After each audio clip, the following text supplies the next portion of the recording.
কোথায় গেছিলি কোথা তুই? ভাত খাবি, বেলা হয়েছে, খালি টই টই করে ঘুরে বেড়াইলি হবে? তুমি খেয়েছো আব্বা ভাত? হ্যাঁ আমি খেয়েছি, তুই খা যা।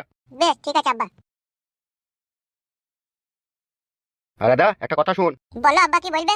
তুই হুটহাট করে এখানে ওখানে যাস না। তুই তো জানিস এমএলএ সাহেব তোর উপরে কতটা রেগে আছে। ও তুমি চিন্তা করো না अब्बा। চিন্তা না করলে হবে খেপা, ও এখন আমাদের শত্রু। अब्बा गो, तुमको क्या मालूम है, शेर को शिकार करने के लिए बकरी को इस्तेमाल किया। কি হলো, মুখ পানে তাকাচ্ছিস কেন? তুমি চিন্তা করো না আব্বা, এমএলএ সাহেব আমাদের কিছুই করতে পারবে না। তাই বললে হয় খেপা, ও একটা জালিম লোক। এমএলএ সাহেব যদি জালিম হয় আব্বা, তাহলে আমিও আফ্রিকার জিঙ্গালের জুমলা। তাই বলছি আব্বা, নো টেনশন নো চিন্তা। তুমি টমেটো গাছে জল দিয়ে টমেটোর গুঁড়াটাকে পচিয়ে দাও, সে যা করার দরকার আমি করে নেব।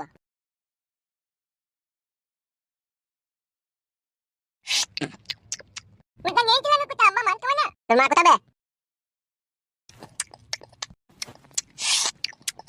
বে আর কপালি কি দা? আম্মা ভাই তুমি গান দাও কেন মারা তুমি? তোর মা কোথাবে? তুমি মারা খুঁজি দেখো গা, আমি জানি না মা কোথা কি না কোথা। হে বোকাচোদা, তুই বাড়িতে আছিস, তুই জানিস না কে জানে তোর মা কোথা আছে? আমি বাড়িতে আছি বলে আমি সব জানবো না কি বড়া? তুমি কি তেল নিয়ে গেছো তাই বাড়িতে? তুমি পালাও তাই যাও। এই শালা খুব কথা বলে, শালা ছেলে নামে কলঙ্ক বে তো। তুমিও আব্বা নামে কলঙ্ক, গান মারাইছিস সব সময় খালি বকা ঝোকা। আরে তো মেলা লোকের আব্বা আছে, তাদের ছেলে থেকে এরকম করে না, সবাই কোলে নেয় ভালোবাসে, আর তুমি এমন আব্বা কাছে আমাকে দেখলি গাল দাও। তুই শালা যে আমার বসারাতে হয়েছিলি বে, সেই জন্য তোকে গাল দিয়ে। গান মারাইছি আমার বইটা, তুমি আমার বইটির দিনে হইতে দেখো গা। শালা আর কপালি চোদা খুব কথা বলে। ছেলে ছেলের মতো থাকবি, নাহলে অনাথ আশ্রমে পাঠিয়ে দেবো, খাওয়া দাওয়া বন্ধ করে দেবো তোর। কি হইলো কি গো, ওকে চিল্লাইছো কেন? কোথা গিয়েছিলে কোথা তুমি? কেন বাথরুমে হাত দিয়ে গেছিলাম। এই দামা আব্বা আমাকে দাঁতা বলে গান দিতে। কেন গালি বা সুসমত দেবে কেন তোকে? বাড়ি ঢুইলি কার পুলাই লাগবো, কার গাড়ে কাটি দেবো, সেই ধান্দা কাটি। গায়ে কাটি দিলাম, মার বাল কপালি ছুরি। আমার খিদে লাগে নাকি? তা খিদে লেগেছে, এটা তাড়াতাড়ি বাড়ি আসতে হবে তো, উদুরিতে ভরবা। তত দেরি কিসের? তিলা তিলা মিনছে সব সময় কাটে গুরুম দুরুম মিজান। এই ছোড়া তুই খাওয়া হইছে? হ্যাঁ গো খাওয়া হয়ে গেছে।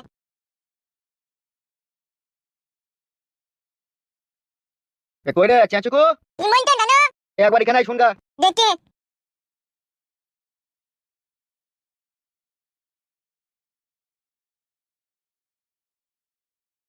কই গো? এই নাও ধরো, খেয়ে নাও। এটা কি? কেন চপ আর মুড়ি? চপ মুড়ি? চপ মুড়ি আমি খাই? এই ডাঙিয়া ভাতারি মানমারানি ছাবলা চুদি মাঝি, আমি চপ মুড়ি খাই লাইলো, তুই চপ মুড়ি করেছিস?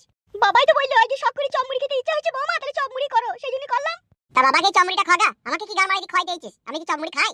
কেন গো, একদিন খাওয়া যাবে না নাকি? সবাই শখ করে খেয়েছে, তুমিও খাবে।